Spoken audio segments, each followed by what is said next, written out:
Mesdames, Messieurs, bienvenue à l'invité de la semaine, une émission qui se propose désormais d'aller au-delà de l'actualité en donnant la parole à différents acteurs de la vie politique, sociale et économique. Premier invité, Monsieur le ministre de la Justice, garde des Sceaux, Malick Coulibaly. Monsieur le ministre, bonjour. Bonjour. Merci de nous recevoir. On a appris aujourd'hui l'ouverture d'une information judiciaire par rapport à l'agression commise sur la personne du président de la République par intérim, Monsieur Diongounda Traoré. Ce qu'on peut savoir, c'est quelle étape de la procédure comme ça? Je commencerai par vous remercier de l'occasion que vous m'offrez d'avoir à m'acquitter d'un devoir, celui d'informer l'opinion publique nationale et internationale. Pour revenir à cette question, pour cette première question, il est bon de savoir et de rappeler que l'agression d'un homme citoyen lambda est déjà un acte grave, que l'agression d'un chef de l'État, un président de la République par intérim, parce que ayant été investi par la Cour suprême, est un acte très grave, mais que surtout, de par notre culture, l'agression d'un homme de 70 ans est un acte extrêmement grave. Absolument. Devant cet état de fait, le gouvernement et les autorités judiciaires de façon générale ne pouvaient nullement rester de marbre. C'est pour cela que nous avons instruit aux unités d'enquête de mener avec toute la sérénité qu'il faut, sans passion, les enquêtes pour pouvoir démasquer, identifier les personnes qui ont pu poser cet acte-là et les traduire devant les autorités judiciaires compétentes. Ceci étant, au jour d'aujourd'hui, il y a beaucoup de responsabilités à situer. La première responsabilité à situer, c'est peut-être ceux qui, par leurs paroles ou par des actes, ont inspiré l'acte d'agression. Il y a aussi à situer la responsabilité de ceux qui matériellement ont commis l'agression sur la personne du président de la République par intérim. Enfin, il faut situer la responsabilité de ceux qui auraient pu empêcher l'agression mais n'ont rien fait pour l'empêcher. Il y a un éminent pénaliste qui disait, Loisel pour ne pas le citer, qui peut n'empêche pêche. Le fait de pouvoir empêcher, de ne pas empêcher, c'est pécher.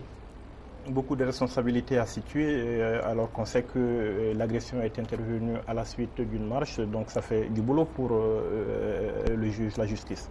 Je vous l'accorde, ça fait énormément de boulot et le contexte actuel ne sert pas la procédure.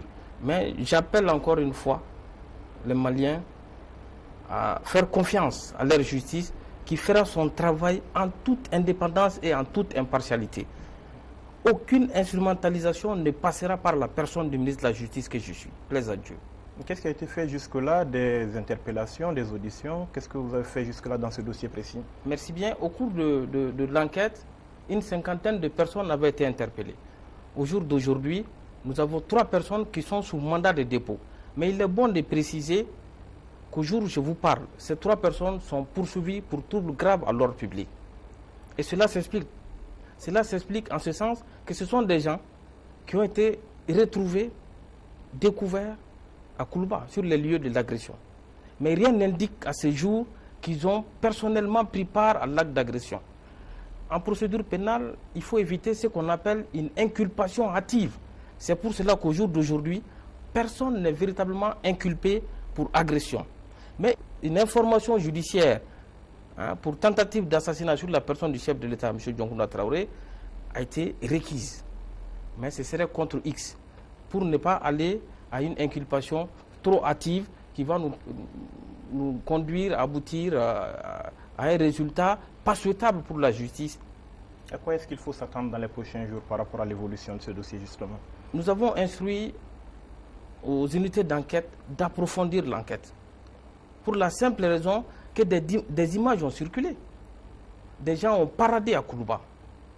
Nous sommes dans un pays où tout le monde se connaît. Au besoin, procéder à l'appel public à témoins pour identifier les personnes, qu'on puisse s'en prendre qu'aux vrais auteurs et qu'aucun innocent n'ait à pâtir des procédures en cours. Nous y veillerons. Vous êtes sûr que vous aurez les mains libres dans ce dossier, vu le contexte, vu les acteurs en présence? Je ne suis pas homme, le jeu est haïssable dans notre culture. Mais je ne suis pas homme à avoir les mains liées. Ça, je peux vous garantir. Une autre affaire en cours, monsieur le ministre, c'est celle concernant les événements des 30 avril et 1er mai, l'affaire dite des bérets rouges. Il y a des personnes qui ont été arrêtées. comment sont-elles traitées et est-ce que leurs droits sont garantis? Je commencerai par vous raconter une petite anecdote. Il y a quelques jours de cela, un aîné pour qui j'ai beaucoup d'estime m'a dit: Monsieur le ministre, êtes-vous ministre de la Justice ou défenseur des droits de l'homme? Je lui ai répondu sous forme de boutade que je ne vois aucune différence entre le ministre de la Justice et le défenseur des droits de l'homme. Parce que de par mes attributions de ministre de la Justice, je suis chargé de la mise en œuvre de la politique de promotion et de protection des droits de l'homme. Je me dois donc de veiller sur les droits de l'homme en République du Mali. Et de ce point de vue, il m'est arrivé, il y a 48 heures de cela, de me rendre à Kati pour constater de visu les conditions de détention des militaires détenus. Et je puis vous assurer qu'ils m'ont fait part des difficultés qui sont les leurs. Nous avons fait prendre des dispositions et des assouplissements et des améliorations sont déjà constatés à leur niveau. Mais nous continuerons à veiller au grain. Sans passion. Sans passion.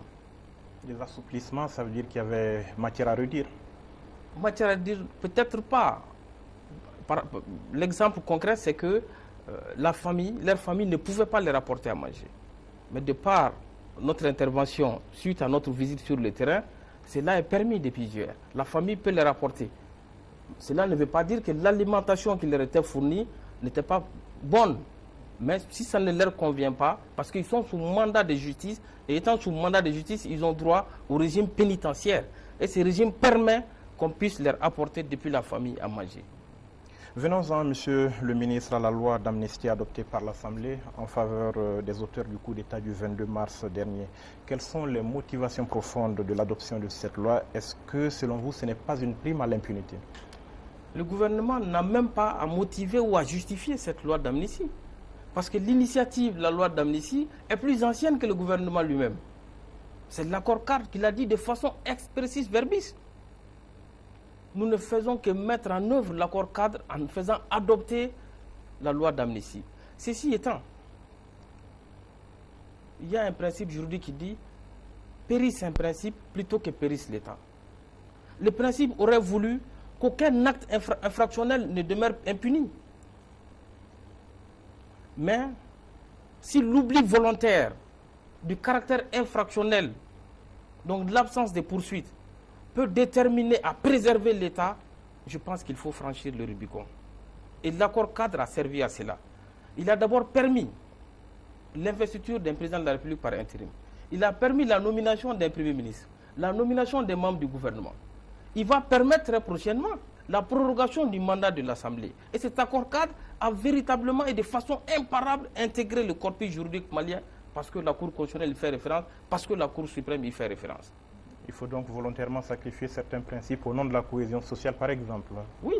De la stabilité du pays. Oui, mais encore une fois, il ne m'appartient pas, il n'appartient pas au gouvernement de motiver ou de justifier l'accord cadre qui est antérieur à l'avènement de ce gouvernement-là. D'accord, Monsieur le ministre, il est aussi question de mesures d'accompagnement, notamment une indemnisation des victimes. De quoi s'agit-il? De qui s'agit-il? Les modalités seront définies. Dans l'immédiat, nous allons adopter les principes de l'indemnisation, c'est là à travers une loi.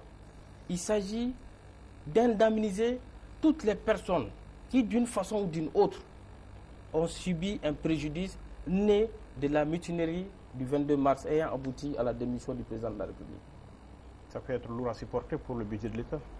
Ça peut être lourd à supporter pour le budget de l'État, mais là, même la loi d'indemnisation, l'initiative ne vient pas véritablement du gouvernement. C'est l'accord cadre qui l'a prévu. Il faut dire et répéter à suffisance que l'accord cadre n'est pas un instrument à la carte.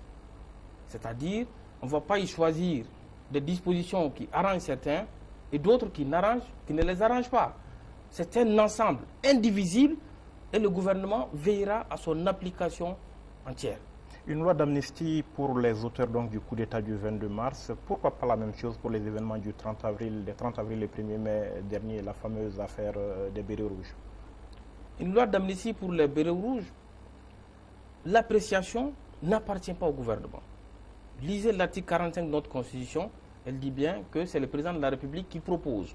Ceci n'étant pas fait, il appartient au gouvernement de mettre en œuvre les poursuites tout en veillant au respect strict des droits des personnes détenues dans le cadre de cette procédure. mais véritablement l'initiative d'une loi d'amnistie en faveur des personnes impliquées dans les événements du 30 avril et du 1er mai n'appartient pas au gouvernement. Mais pour l'instant, le gouvernement doit s'atteler à mettre en œuvre la procédure judiciaire dans le strict respect des règles de la procédure pénale. Même si on peut considérer quand même que c'est des événements presque similaires. Événements similaires, je ne ferai pas ce lien-là. Je pense que les contextes sont différents. De toute façon, il faut regretter que pendant qu'on a besoin de tous nos soldats pour faire front commun contre ceux qui occupent les 2 tiers de notre territoire national, que nous ayons à garder certains. Un autre dossier en instance, le dernier sans doute que nous allons évoquer au plan national dans cet entretien, le dossier concernant le campus, l'affaire du campus universitaire où des étudiants ont été arrêtés. Une affaire qui, en son temps, on se rappelle, avait causé une mort d'homme. Quelle suite est-ce que la justice réserve à cette affaire? Encore une fois, vous aurez constaté par vous-même que le gouvernement n'a pas été servi par les événements. Il y a eu une succession d'événements ou d'incidents très très malheureux, très très préjudiciables pour l'image de notre pays, mais nous nous efforçons de prendre nos responsabilités. Il y a eu une agression sur le campus universitaire, il en est résulté mort d'homme. Et des enquêtes ont été menées, une information judiciaire est ouverte pour situer les responsabilités. Et là aussi, c'est avec la même rigueur que nous veillerons à l'application stricte des règles de procédure pénale. Monsieur le ministre, on sait que le nord du pays est aujourd'hui occupé par cette rébellion. Vous avez décidé, je parlais du gouvernement malien, de saisir la Cour pénale internationale par rapport à des crimes de guerre commis au nord. Une plainte contre justement le MNLA, AQMI et Ansardine. Qu'est-ce qui fonde un peu votre démarche? Ce qui s'est passé au nord heurte toute bonne conscience. Ce qui s'est passé au nord est un affront à la civilisation humaine.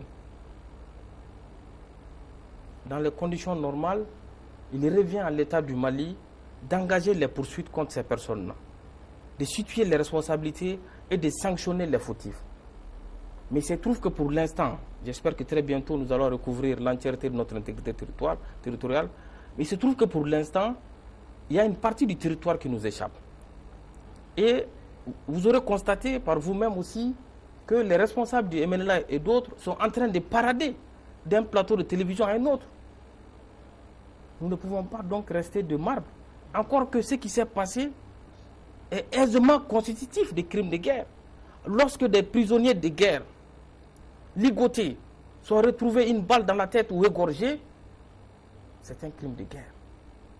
Il y a eu des viols collectifs, des allégations de viols collectifs. Et ce sont des associations de défense des droits de l'homme comme Human Rights Watch qui l'ont annoncé, et non des moindres. La Commission nationale des droits de l'homme au Mali, l'AMDH qui est une association de réputation internationale. Donc nous ne pouvons pas rester de marbre.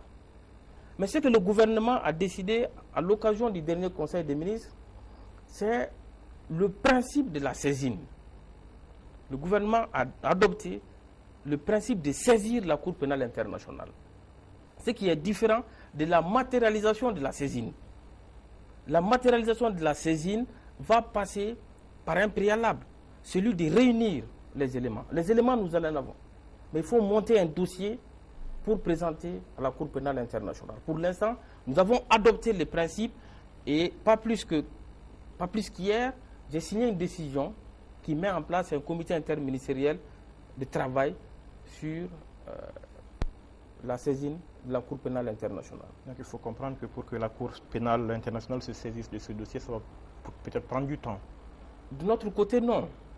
De notre côté, non. Nous veillerons à la diligence du traitement de ce dossier-là. Et très rapidement, le dossier malien sera prêt pour être soumis au procureur près de la Cour pénale internationale. Un mot, monsieur le ministre de la Justice, donc par rapport au fonctionnement même de la justice malienne. Vous vous retrouvez aujourd'hui à la tête d'un système judiciaire dont vous aviez claqué la porte en son temps, on se rappelle, avec fracas. Alors, comment est-ce que ça se passe aujourd'hui avec vos anciens collègues? Je n'ai aucun problème avec mes anciens collègues. À vrai dire, je n'ai véritablement pas quitté la famille judiciaire. Magistrat un jour, magistrat toujours. En plus, j'étais dans un programme du PNUD où j'étais appelé à côtoyer quotidiennement les magistrats. Donc, je n'ai jamais eu de problème particulier avec les magistrats. Je fais partie de cette famille judiciaire-là. J'entends, mais en tant que ministre de la Justice, j'entends jouer pleinement mon rôle, en toute impartialité, sans esprit de vengeance ou autre chose. D'après tout, qu'est-ce que j'ai à venger? On n'est pas tenté de régler quelques comptes avec ceux qui étaient opposés Non, je me suis levé pour ce que j'ai estimé comme attentatoire au principe de justice. Aujourd'hui, j'ai l'opportunité de mettre la justice sur des bons rails. C'est cela mon combat, c'est cela mon postulat. Les questions des personnes m'importent peu. Je tiens à parvenir à ce résultat-là. Sans être élu, je me sens investi d'une sorte de mandat. Investi de la confiance populaire, nous allons jouer notre partition. Avec les acteurs de la justice, aujourd'hui, vouloir réformer la justice contre les magistrats, c'est un leurre. Nous allons réformer avec eux. Nous allons réformer pour eux. Si nous avons une justice crédible, ce sont les magistrats et les autres acteurs de la justice qui seraient les premiers à en être fiers. Merci, Monsieur le ministre. C'est moi qui vous remercie. Merci à vous, chers téléspectateurs, d'avoir été avec nous et bonne suite de programme.